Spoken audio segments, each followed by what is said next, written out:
Hello, I'm Major Jip, and today we're going to be taking a look at pretty much the filthiest computer that I've ever seen. Now, this isn't so much the fault of the owners. This was a cheap computer that they had, and they basically just threw it in an outbuilding for years, and then they dig it up and I get it, so. But what happened in that time was some sort of animal or animals got into this and made a nest. And from there, I don't know, because all you could really see is the nest if you look inside, and it smells. In fact, it reeks of just horrible scents. And it also has sort of black sludge coming out the bottom of it. Or if you see over there in that corners, that sticky black sludge. It smells horrible along with the rest of the computer. This isn't a particularly great computer to begin with. I mean, as you can see, it actually has, I guess, a cutout where a floppy drive would be. It just looks like a fake floppy drive front on the front panel. And then just a floppy drive and nothing else. But I don't know what this computer's going to have inside of it. I'm kind of afraid. I don't know what I'm going to see when I pull that cover off. In terms of what else this computer has, it really doesn't have much of anything. Just some really filthy connectors. I don't know what type of computer this is, based on like processor and whatnot. I do see right in there that it has an old rechargeable battery that blew up, so that's positive. I would assume like a 486 or an early Pentium, but I'm probably way off on that. Okay, I got my cheap screwdriver. I don't want to use my Klein on anything like this. Actually, I thought the screws were way rustier than they are. But let's see what's inside. I don't even want to touch these screws.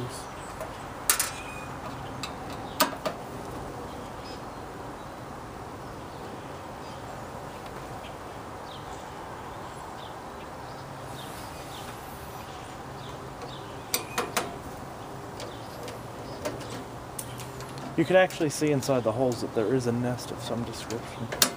Of what, I don't know. Okay.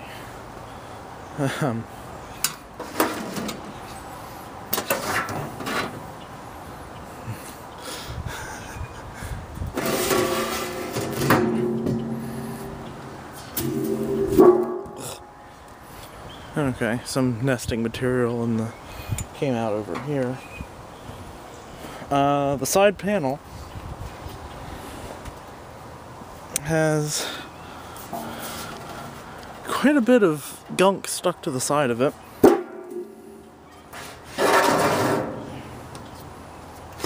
And yeah, that's a nest of some type. I'm hoping there's no dead animals in it. I don't really want to see that. Let me move in a little bit, not by much. Yeah. I'm gonna get a stick.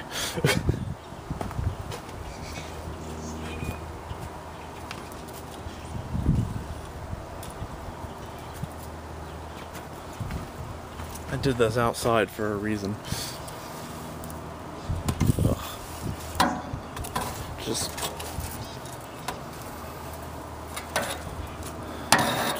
nest in there. Doesn't look like there's any dead things, which is really good. But I mean, ugh. That is disgusting.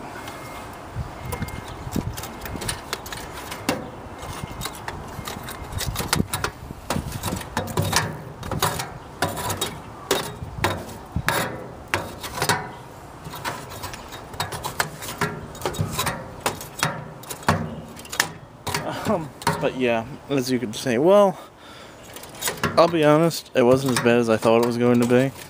I mean, with how bad that smell is, I half expected a dead animal in there. So, at least it's nothing to that extent, right?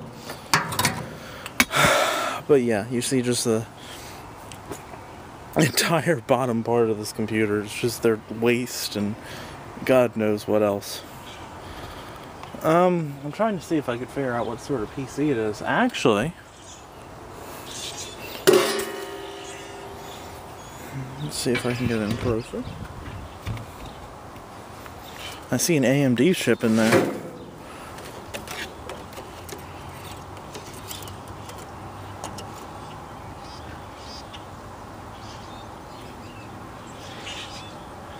An AM386, which would be, I think, yeah, AMD's 386 clone. It has an expansion slot. I just realized I didn't even have the camera aimed there.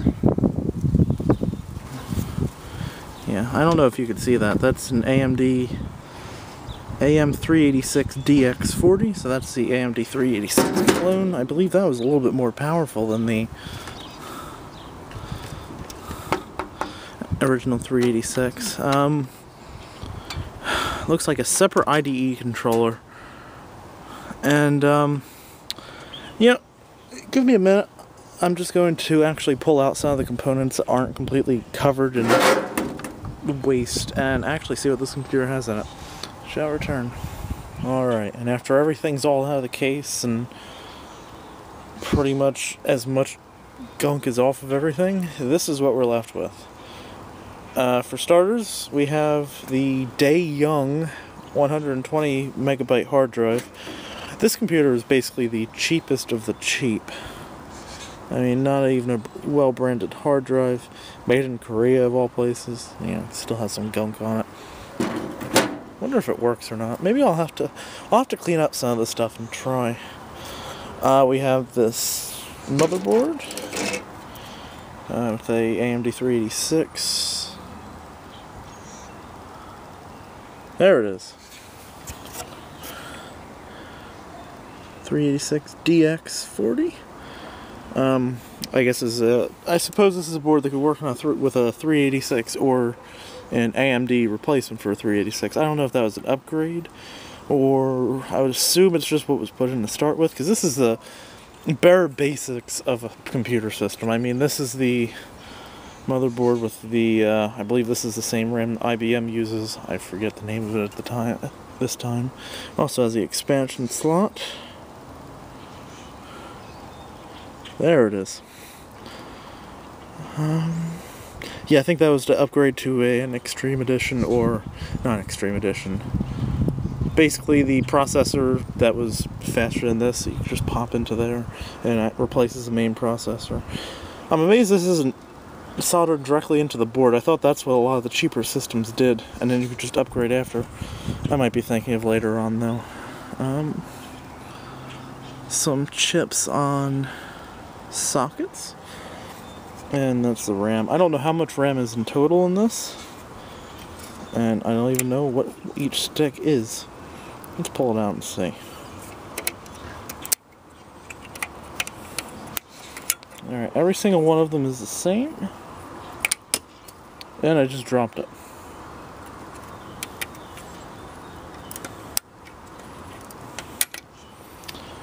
Okay, every stick is pretty much identical. They are all like this. And I don't see any brand at all on these. One of them has an Oki chip. I'm assuming this is all, you know, standard system RAM.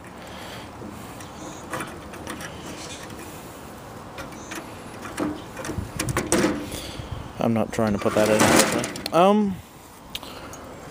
Did have an add-on graphics card, ISA slot. It is a Trident.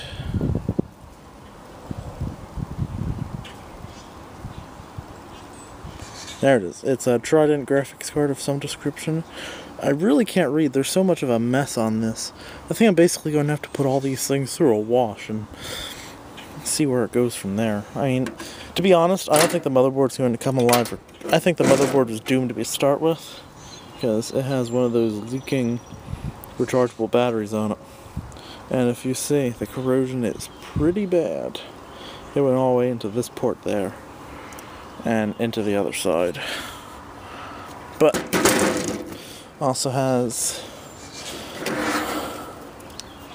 literally just a switching power supply. There is no name brand at all on that. Also has the power output for the monitor, if you had a monitor to work like that, like the old IBMs did. And it also has the plugs here. That was actually the hard power switch. This cable actually got eaten through by the animals, but it's not going to focus in. A pretty decent little NEC floppy disk drive. I really wasn't expecting to see NEC, but I think this was added in later on, because you saw the blanking plate, and on top of it was that this little hard drive. I like the motors in the side of it. Curious how that one works. Unless that's just the stepper motor, not that stepper motor, the thing for the read head. Probably the case. And best generic ID controller ever by UMC. And it has no, not really much of any manufacturing number. All it says is it's made in China, which should tell you pretty much all you need to know right then, right? But as it is, this is pretty much all that's left of this really, really disgusting computer. I don't think there's too much else I could really talk about. I think I might try and power on that hard drive. I'm assuming this is just running MS-DOS, but I could be wrong. It could be running up to 3.1 on a 386. Probably, I don't think it'd have 95. I mean, you could probably run it, but it wouldn't run well. Well, anyway, I think that's all I really have to show you about this hard atrocity. It used to be a computer. I might make a video later on saying, just in curiosity, if that hard drive still works, because I wouldn't imagine it would, but who knows, I've been wrong before. Anyway, that's all I really have to say. Major Jip, signing out.